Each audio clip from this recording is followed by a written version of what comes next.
पूरा लक्ष्य जब तक नहीं बनता तब तक ये समस्या बन। जैसे आपका लक्ष्य बन जाए 1 अरब रुपया, तो हम 100 रुपया आपको दें तो जलन लगेगी, समझ रहे ना। अगर लक्ष्य बन जाए कि मुझे प्रभु की प्राप्ति करनी है, तो किसी भी भोग की तरफ मन जाए, हम थोड़ी जाएंगे। मन जा सकता है, हम नहीं जा सकते। हम न जाए तो मन कुछ बिगाड़ नहीं सकता है, वो शांत हो जाएगा। इसकी इच्छाओं की पूर्ति करते रहोगे तो एक भारी तृष्णा का बोझा लाद करके फिर नरक जाना पड़ेगा, फिर जन्म मरण होगा। हमको एक बार ना करना है, इससे एक बार ना करना है, अच्छे से ना करना है। आप सोचो, मन कहता है शराब पिए, आपने दृढ़ता पूर्वक नियम ले लिया नहीं पिएंगे, कुछ दिन बाद जाना ही बंद कर देता है, समझिए। फिर कभी दृश्य ऐसा देखा तो फिर मन जा सकता है, पर हम जब ना कह दिए तो मन उसमें राजी हो जाता है धीरे धीरे। तो यम ही न व्यथ्यन्ते पुरुषम पुरुषर्षभ सम दुखा सुखा धीरम स्वअमृतत्वाय कल्पते।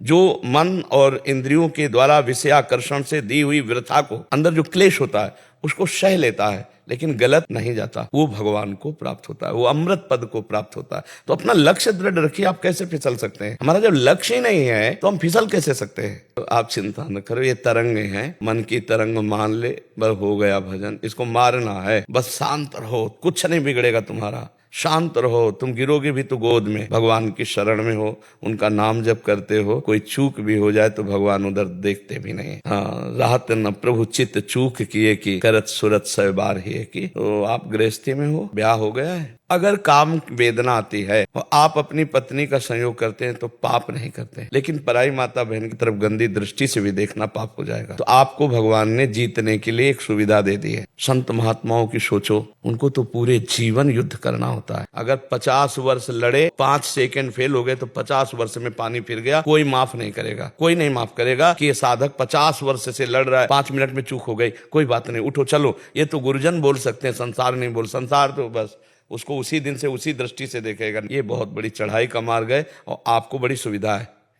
आपको भूख लगी तो भोजन मिल जाएगा, आपको जो वेदना लग रही धर्मयुक्त पूर्ति का आपके पास उपाय है। जरा कभी कभी उनके लिए भी सोच लिया करो, जैसे पूरी जिंदगी दिए हुए संत महात्मा है, कि इनकी सोच में भी कुछ नहीं आना। सोच में भी, क्रिया तो बहुत दूर की बात है। जहां सोच में आया तो फिर क्या रह गया। ध्याय तो विषयांत पुंसांस, अगर विषयों का ध्यान हो रहा है तो संगास्ते सुपजायते, संगात संजायते कामा, कामात क्रोधो भी जायते, क्रोधात बहुत सम्मोहा, सम्मोहा स्मृति विभ्रमा, स्मृति भ्रंशात बुद्धिनाशो, बुद्धिनाशात प्रणश्यति। तो आप तो बड़े सुविधा में हो, किले के अंदर से युद्ध कर रहे हो। नाम जप करो, डरो मत, करो सदा तिनके रखवारी, जिम बालक राखे महतारी। हमारे भगवान के वचन है, बस सहना होगा। सहत सहत बाढ़े भगत गृह तन गुरु हितगार।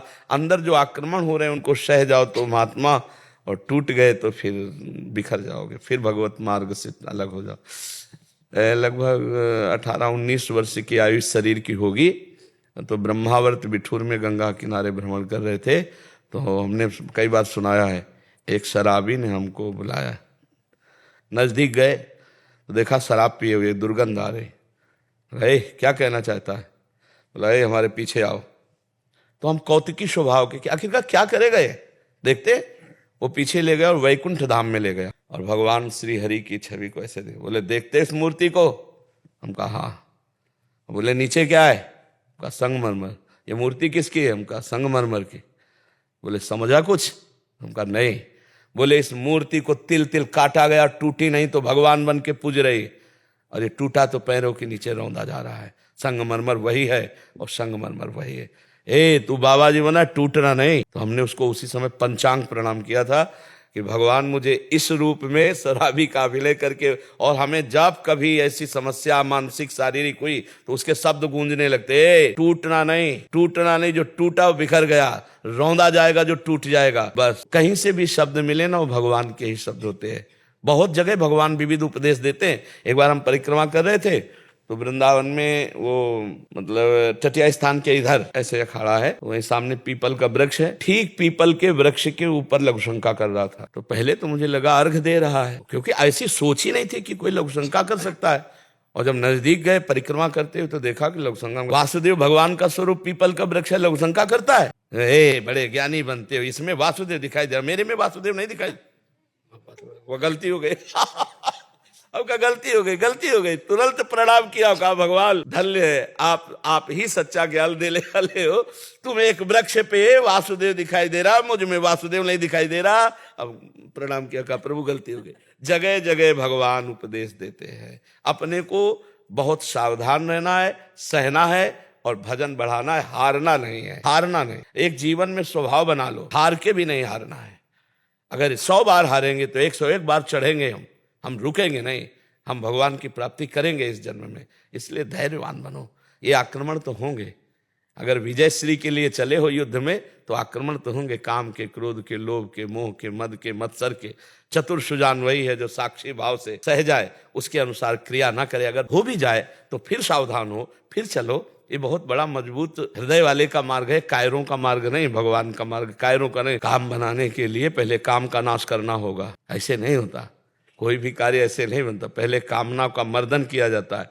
10,000 वर्ष दाहिने पैर के अंगूठे केवल खड़े होकर ऐसे पत्नी प्राप्त करने के लिए करदम जी ने तपस्या की थी, तब उनको भगवान ले आकर के देहूती जी के लिए। तो हम लोग कामना करते, क्या तपस्या करते हैं, क्या भजन करते हैं, क्या भगवान के लिए अर्पित करते हैं। लोग समझते हैं केवल मंदिर गए, भगवान से कह दिया तो हमारा काम पूरा हो जाएगा, ऐसे नहीं।